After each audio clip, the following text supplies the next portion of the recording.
Danilo Gentili, apresentador de televisão bolsonarista, pode não apoiar mais o Bolsonaro, só que o Danilo Gentili continua sendo bolsonarista, porque você não precisa apoiar Bolsonaro para ser bolsonarista. Ele criticou o Bolsonaro, falando que o Bolsonaro descobriu promessas de campanha, que Bolsonaro é um covarde e que, graças a Bolsonaro, Lula voltou ao poder. E é claro que ele foi criticado pelos bolsonaristas, teve muito bate-boca e ele se lançou como candidato a presidente da República para 2026, quase se colocando como sendo um pré-candidato. E eu fico impressionado com essa rebeldia desse povo. Danilo Gentili tem mais de 40 já, possivelmente, e acha que é um rebelde eterno, é um fracassado. Essa é a verdade. Tem ressentimentos, não conseguiu lidar com esses ressentimentos, por isso ele é um fracassado e por isso ele também é bolsonarista. Tem uma visão super pueril, achando que é fácil ser presidente da República. O Danilo, ele tem uma percepção de que a política ela é toda da corrupção. Então, se não tiver corrupção, há uma evolução do país, uma grande bobagem. Eu não gosto muito dessas posições do Danilo Gentili, que ele acha que o Brasil nada presta, não funciona, mas ele viu que a justiça brasileira funciona porque ele teve o vinho dele bloqueado de ser vendido pela justiça. Por quê? Porque ele estava fazendo concorrência desleal. Mas resuma o Danilo Gentili em uma palavra. Quero saber a sua opinião, como você o resumiria, qual seria o melhor adjetivo para ele. O que você acha do Danilo Gentili? Ele teria condições de enfrentar o Lula em 2026? Concorda que o Danilo Gentili é um bolsonarista e acha que o Lula é o favorito para 26? Então deixa o like no vídeo e se inscreva no canal. O Danilo Gentili, ele gosta muito de bater boca com os bolsonaristas, porque ele é um bolsonarista e ele se frustrou com o Bolsonaro. Ele foi um apoiador do Bolsonaro em 2018, 2022, porque ele tem essa mesma visão negativa, uma visão super bolsonarista. Que nada presta, tudo tá errado, nada funciona, tudo é muito ruim, esse país é uma palhaçada, esse país é uma vergonha. Aquela percepção já do revoltado, do fracassado, que nós já estamos muito acostumados. Porque todo bolsonarista, em essência, ele é um fracassado. Ele teve um insucesso na vida e não conseguiu superar esse insucesso e por isso ele fica ressentido. Aí ele começou a dizer que o Bolsonaro não cumpriu nenhuma de suas promessas de campanha e por isso Bolsonaro seria um covarde. E por graças ao Bolsonaro que Lula voltou ao poder.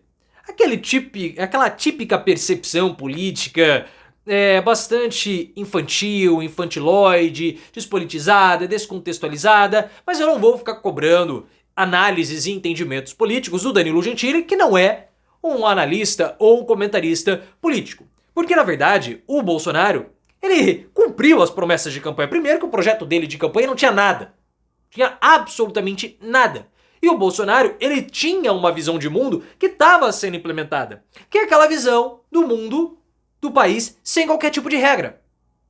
É o mundo da liberdade total e incondicional, destruindo todo o tecido social, retirando o estado da vida das pessoas, destruindo as instituições republicanas, colocando o país sob a lei do mais forte. Então o que o Bolsonaro fez? Ele estava destruindo o código de trânsito, ele estava destruindo as leis ambientais, ele estava destruindo a universidade, ele estava destruindo tudo. Para quê? Para que a iniciativa privada pudesse entrar, com as pessoas que pudessem pagar mais, teriam ali o seu destaque social. E ele fez isso durante a crise sanitária, porque qual que era a estratégia do Bolsonaro? Imunidade de rebanho. Os mais fortes e mais aptos vão sobreviver, aqueles que têm condição de pagar pelos imunizantes. O Bolsonaro implementou isso. É claro que o Danilo Gentili, ele tem essa revolta do Bolsonaro, porque ele acredita que o Brasil e a política toda é composta por corruptos. Todos são corruptos. E ele começou a ser atacado e se lançou como candidato à presidência da República. Eu quero ficar uma vez, um mandato só. Sempre aquela coisa, né? Do bem intencionado, aquela bobagem. Todo mundo, não, eu quero ficar um mandato só. Como se a pessoa que quer ficar 2 mandatos é desonesto, né? É uma visão super pueril da política. Uma visão, assim, bastante infantiloide, que o Bolsonaro também tinha. Porque achava que política é fácil. Danilo Gentili, Bolsonaro e até o Ciro Gomes acham que fazer política é uma coisa fácil. Acho que é fácil e trivial ser presidente da República. Ciro Gomes tinha lá o projeto e ele falava isso abertamente. Eu vou pegar os 100 primeiros dias de mandato e eu vou tentar aprovar o máximo de coisas possíveis, porque eu vou passar tudo em plebiscito. Vou usar a população para fazer plebiscito. E se ele fosse derrotado, o que ele ia fazer? Ele ia ficar o resto do mandato sentado na cadeira de presidente da República? Governar em plebiscito? Coisa mais idiota. O Bolsonaro também achava que não precisava governar, terceirizou pra todo mundo, botou um monte de lorpa como ministro, o país até afundou. Era óbvio que isso ia acontecer. E mesmo depois de tantos anos da derrota do Bolsonaro, existem pessoas que ainda não conseguiram entender por que o Bolsonaro foi derrotado pelo Lula. Ou por que o Lula venceu o Bolsonaro. Bolsonaro foi derrotado, ou Lula venceu o Bolsonaro, pela política econômica do Paulo Guedes. Essa visão anarcocapitalista do Bolsonaro retirando o Estado da vida da população, porque ele queria privatizar tudo, o Mandetta queria privatizar o SUS. Acabou amassando a população de baixa renda, que foi massacrada pela política econômica do Paulo Guedes, porque aquela história de que tinha empregada doméstica viajando pra Disney, aquilo é verdade do Paulo Guedes. Ele deixou vazar o sentimento que ele tinha. E aquilo balizava a política econômica dele. Então, quando o Lula veio e a população de baixa renda foi amassada pelas políticas econômicas de Bolsonaro, o Lula venceu. Venceu. A ponto de, no debate, ele ter vencido o debate do SBT com uma única frase. Ele estava mal, ele não estava bem, ele estava meio rouco, ele estava sem energia. Mas, quando a Soraya Tronic fala para o Lula o seguinte: Lula, esse mundo bonito da fantasia que você falou, eu não vi, ninguém viu, só tá na sua cabeça. Mais ou menos assim. Aí o Lula falou: você pode não ter visto, mas a sua empregada doméstica viu, o seu jardineiro viu, o seu motorista viu, que naquela época todo mundo podia comer, tomar café da manhã, almoço e janta. E ali ele ganhou. Ele ganhou, porque foi um discurso fulminante do Lula. É exatamente isso. Por isso que o Lula venceu o Bolsonaro em 2022. O que me chama a atenção, né, é essa rebeldia do Danilo Gentili. O cara tem quase 50 anos e é um rebelde, é um revoltado.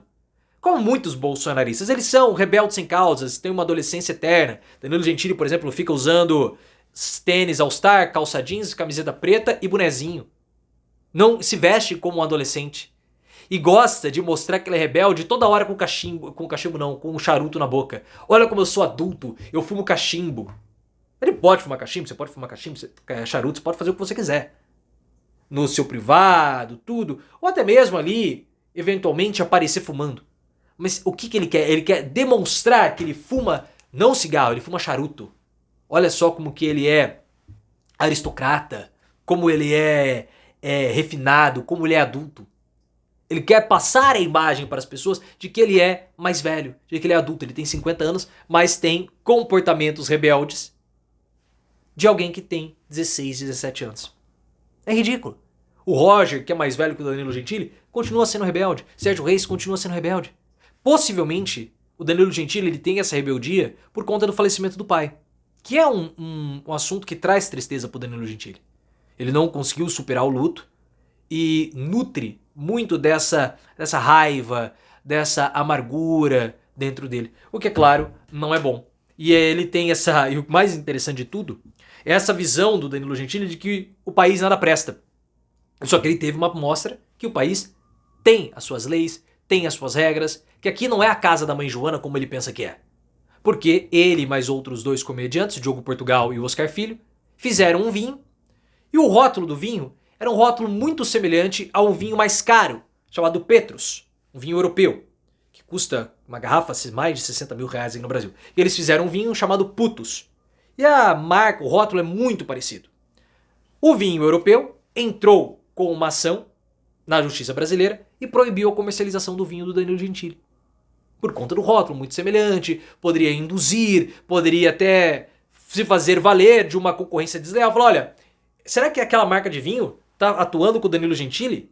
Poderia confundir o consumidor. Então ele estava querendo usar uma picardia juvenil, uma artimanha para poder ter lucro. A justiça entrou e bloqueou a venda do vinho do Danilo Gentili. Não pode ser comercializado. Aí o que ele falou?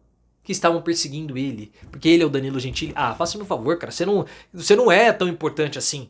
Você não é tão importante, você cometeu um delito. Você estava promovendo uma concorrência desleal, chupinhando uma outra marca. Aí, quando a justiça mostra que esse país é sério, esses bolsonaristas choram, reclamam. Ficam...